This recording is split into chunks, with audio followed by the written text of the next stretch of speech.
अस्सलाम वालेकुम नाज़रीन, कॉमेडी संग दावा है मंसूर बलोच। सबका मेरा हेडलाइन। नाज़रीन, दादू का फिदा हुसैन बंवर जी रिपोर्ट के मुताबिक दादू में महांगाई जो जिन बोतल में बाहर निकली आयो अड़े घाटे ट्रोड़ महांगाई में गरीब जो जीण से जाल बणजी चुको है। बियो तो ठयो पर मिसकीन बिन वेलन जी मानी लाइ भी परेशान है। महांगाई खिलाफ दादू के मानून जा तासरात जीअ के झोरी विझन था। दादू के समाजी अगवान रुज़वान मेमण पीपल्स पार्टी हारी कमेटी दादू के सदर अब्दुल गफ़ार मेमण और समाजी अगवान मुमताज़ मेमण कौमी न्यूज़ से पंहिंजा वीचार वंडी ते चयो आहे त दादू इंतजामिया निंड में सुतल है। इंतजामिया के घुर्जे त ऑफिसन में बाहर निकरे महांगाई ते कंट्रोल करण लाइ उपाउ वठनि। जिते दादू शहर अंदर वधंदड़ महांगाई जो जिन जो तकरीबन गरीब मानू जो है तमाम हुन परेशान है। हर शइ महांगी थी वही है। तव्हां ॾिसो त शहर के अंदर जो रोज़मर्रा जो शयूं आहिनि, सब्ज़ी या फ्रूट या केतिरियूं बि शयूं आहिनि एतिरियूं महांगी थी वियूं आहिनि जो गरीब मिसकिन माण्हू खाइण परेशान है। असांजो जेको मज़दूर तबक़ो है जेको दिहाड़ी 300 खां 500 कमाए थो त उहो इंतिहाई परेशान आहे। रोज़ ॾींहों ॾींहुं हथरादू जेका महांगाई थिए थी उन में असांजो मज़दूर तबक़ो जेको आहे परेशान है। हितां जी नाल इंतज़ामिया को बि तदारक नथी करे, को भी असो आला अमलदार बाहर निकरण लाइ तैयार कोन है, परेशान आहिनि। सब्जी मार्केट में वञो तो उते महांगाई तमाम उरुज लगी पई है।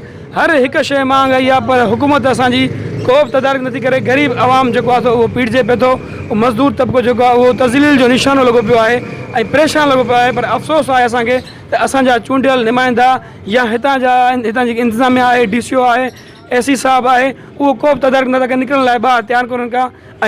हीअ जो ॾींहों ॾींहुं वधंदी पई वञे महांगाई उन जे हवाले से असांजा जेके पोइते पियल जो तबक़ो है, जेके मज़दूर तबक़ो ऐं जेके कमतर माण्हू आहिनि गॾे गॾे रेड़े वारा वो तमाम घणो परेशान आहिनि। हो सुख सां ॿ वेला मानी नथा खाई सघनि। त असीं अपील कयूं था त खुदारा थोरो रोडनि ते निकिरो, ॿाहिरि निकिरो ऐं इन्हनि जे मथां थोरो पंहिंजो एक्शन खणो त जीअं महांगाई जो जिन चुक आहे उहो काबू में अचे त जीअं गरीब माण्हू सुकून सां ॿ वेला खाई सघे। 400-500 रुपया जेको आहे उहा फ़ी भरे थो हुन जी डॉक्टरनि जी, उन खां अलावा 2000 जी 1500 जी दवा वठंदो तॾहिं वञी हुनजो नंढो ॿार जेको आहे 3-4 ॾींहंनि दवा खाए थो। त महांगाई जेको आहे उहो तमामु घणी वधी वई आहे। मेडिकल स्टोर ते तव्हां ॾिसो त उहे दवाउनि ते केर बि उन ते कंट्रोल न पियो करे। उहे अताई डॉक्टर अताई मेडिकल स्टोर जेके खुलिया पिया आहिनि जिन वटि लेसन बि कोन्हनि उन्हनि ते बि जेको आहे ॾींहुं राति जेको आहे मारामारी लगी पई आहे। गरीब मिसकिन माण्हू फुरजनि पिया था। पर इंतज़ामिया जेकी आहे उहा लातल्क आहे ऐं को बि एक्शन खणण लाइ तैयार कोन्हे का। वालेकुम साईं, जीअं त बिल्कुलु तव्हांजी ॻाल्हि सही आहे। महांगाई पूरे पाकिस्तान जी सिंध में आहे ऐं तव्हांखे इहा ख़बर आहे त महांगाई जो जेको बि ॿार हूंदो आहे उहो ग़रीब आवाम ते पवंदो आहे। अमीर खे का बि इन शइ जी परवाह कोन्हे। अफ़सोस जहिड़ी ॻाल्हि आहे त अटो जेको आहे उहो हींअर 80 रुपया किलो ते वञी पहुतो आहे, खंड 100 ते किलो वञी पहुती आहे, तेल जेको आहे उहो फ़ी लीटर जेको आहे उहो 200 रुपया किलो थी वियो आहे, लीटर थी वियो आहे। दालूं महांगियूं आहिनि। यकीन कयो त ग़रीब माण्हू वटि खाइण लाइ कुझु कोन्हे को। हीअ जेका हुकूमत आहे जीअं ही हुकुमरान पंहिंजे जेको आहे हुकूमत ते वेठा आहिनि, हुकूमत संभाली अथनि, तीअं हिननि ग़रीबनि खे पीड़णु शुरू कयो आहे। निहायती एतिरी महांगाई आहे जो मज़दूर खे दिहाड़ी जेका मिले थी उहा 500 रुपया आहे पर हुनजो जेको ख़र्चु आहे उहो 800 खां 1000 थी वियो आहे। माण्हू चङा भला वीचारा माण्हू जेके इज़तदार माण्हू उहे पिनण ते मजबूर थी विया आहिनि। हीअ हुकूमत आहे जंहिं तमामु अंधोकार मचाए ॾिनो आहे। तमामु जेको आहे सो नाअहली जी हद आहे। हर शइ महांगी आहे। तव्हां दाल वठणु वञो, अटो वठणु वञो, तव्हां वटि 500 रुपया हुजनि जो तव्हां किलो किलो उहे शयूं वठी सघो ऐं पंहिंजे बचनि खे खाराए सघो। तमामु जेको आहे सो ग़रीब जेको आहे पीड़जी चुको आहे। तमामु ग़रीब जेको आहे सो हेठि हलियो आहे। ॾींहों ॾींहुं जेको आहे सो इहा हुकूमत गुरबत पई थी वधाए।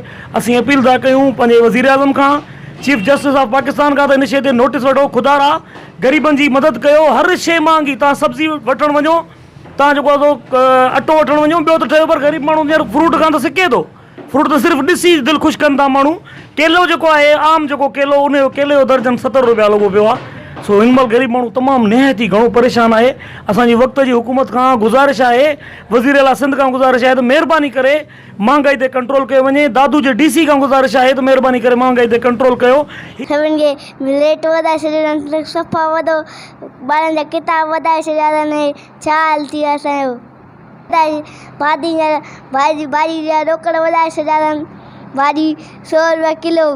हिन महिल एतिरी महांगाई आहे जो हिकिड़ो त गुरबत बेरोज़गारियुनि जे करे आवाम परेशान आहे, ख़ुदकुशियुनि करण ते मजबूर आहे। माण्हू गुरबत बुख बदहालीअ खां बचा खपाइण जे लाइ होका ॾींदा था वतन ऐं आवाम हिन महांगाईअ में पीसजी चुको आहे। अॼु 80 रुपया किलो बसर थी विया आहिनि, 100 रुपया किलो टमाटा थी विया आहिनि। ग्वार जेका केरु खाईंदो न आहे उहा 80 रुपया किलो आहे। त हाणे ॿुधायो त ग़रीब मिसकीन माण्हू इन दाल खां बि वियो, इन्हनि बटालनि खाइण खां बि वियो त इंसानु काॾे वेंदियूं। हाणे सिर्फ़ु एसी ताईं वञी बची आहे असांखे ही मारे छॾनि ऐं पोइ रुॻो हिन जहान में सिर्फ़ु अमीर ई बचनि, बाक़ी ग़रीब जे लाइ हिननि को बि तदारुक न कयो आहे।